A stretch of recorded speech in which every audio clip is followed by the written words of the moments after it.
danna subscribe kamar haka domin samun shirye-shiryenmu cikin sauƙi.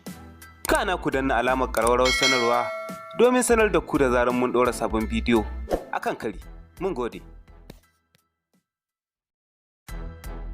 To jama'a assalamu alaikum, ga labaran da ɗimi-ɗimin su.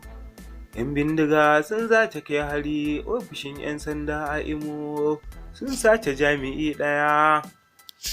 Ana ci gaba da zaman ɗarɗar a jihar Imo a yayin da 'yan bindiga a safiyar ranar Alhamis suka kai hari hedikwatan 'yan sandan da ke Biyeri a ƙaramar hukumar Baitali da Punch ta ruwaito.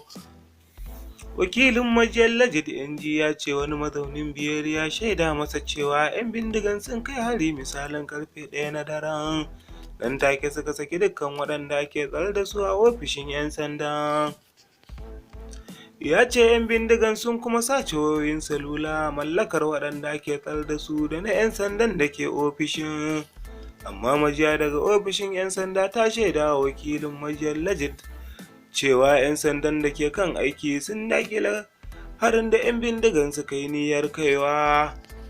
Ɗan sandan ya ce mun fafata da su amma sun fi ƙarfinmu, makamansu sun fi namu, sun sace dukkan wayoyin da suka gani a nan, sannan sun saki dukkan waɗanda ake tsare da su, sun lalata ginin ofishinmu.